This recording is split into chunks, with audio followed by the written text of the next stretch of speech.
ಇವತ್ತು ಕಾರ್ಮಿಕರ ದಿನಾಚರಣೆಯನ್ನು ಗಾಲ್ಫ್ ಆಡುವುದರೊಂದಿಗೆ ಜೊತೆಗೆ ಕಾರ್ಮಿಕರಿಗೆ ನಮ್ಮ ಕೈಲಾದಂಥ ಕೊಡುಗೆ ನೀಡುವುದರೊಂದಿಗೆ ಸೆಲೆಬ್ರೇಷನ್ ಮಾಡಬೇಕು ಅಂತೇಳಿ ನಮ್ಮ ಲೆಜೆಂಡ್ಸ್ ಗ್ರೂಪ್ನವರು ತೀರ್ಮಾನ ತೆಗೆದುಕೊಂಡ ಕಾರಣದಿಂದ ಇವತ್ತು ಈ ಒಂದು ಸೆಲೆಬ್ರೇಷನ್ ಕಪ್ 2026 ಅನ್ನು ಇಟ್ಕೊಂಡಿದ್ದೀವಿ.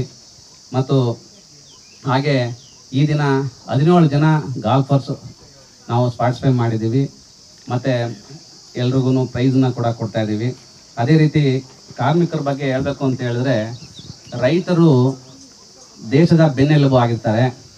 ಅದೇ ರೀತಿ ಕಾರ್ಮಿಕರು ಈ ದೇಶದ ಅಭಿವೃದ್ಧಿಗೆ ಅವರು ಒಂದು ಬೆನ್ನೆಲುಬು ಅಂತ ಹೇಳ್ಬೇಕಾಗುತ್ತೆ.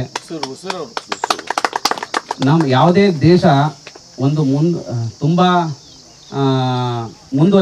ಮುಂದುವರಿತಾ ಇದೆ ಮತ್ತು ಮುಂದುವರೆದಿದೆ ಅಂತ ಹೇಳೋಕ್ಕೆ ಅದಕ್ಕೆ ಮೇಯ್ನು ಕಾರಣಕರ್ತರು ಕಾರ್ಮಿಕರು. ನಾವು ಕಾರ್ಮಿಕರಲ್ಲೇ ಕೇಳ್ಕೊಳ್ಳೋದ್ರ ಇಷ್ಟೇ, ಎಲ್ಲರೂ ಕೂಡ ಸ್ಮಾರ್ಟ್ ಆಗಿ ಮತ್ತು ಬುದ್ಧಿವಂತಿಕೆಯಿಂದ ಕೆಲಸ ಮಾಡೋದನ್ನು ಕಲೀರಿ ಅಂತ.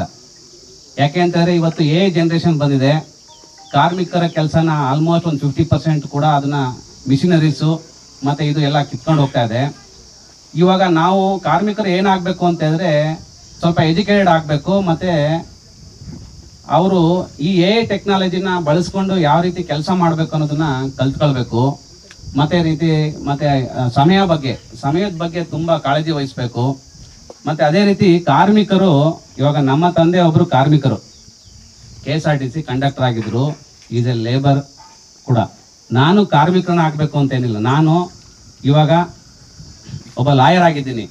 ಅದೇ ರೀತಿ ನಿಮ್ಮ ಮಕ್ಕಳು ಕೂಡ, ನೀವು ಕಾರ್ಮಿಕರಾಗಿದ್ದೀರಿ, ನಿಮ್ಮ ಮಕ್ಕಳು ಯಾರು ಕೂಡ ಕಾರ್ಮಿಕರು ಆಗದೇನೆ ಅವರು ಒಳ್ಳೆ ಎಜುಕೇಟೆಡ್ ಆಗಿ IAS KS ಆಫೀಸರ್ಸ್ನ ಆಗಬೇಕು, ಮತ್ತು ಲಾಯರ್ ಆಗಬೇಕು, ಡಾಕ್ಟರ್ ಆಗಬೇಕು. ಈ ರೀತಿ ಒಂದು ಗುರಿನ ಹತ್ಕೊಂಡು ಮಕ್ಕಳುಗಳಿಗೆ ಒಳ್ಳೆ ವಿದ್ಯಾಭ್ಯಾಸ ಕೊಡ್ಬೇಕಂತ ಕೇಳ್ಕೊಳ್ತೀನಿ.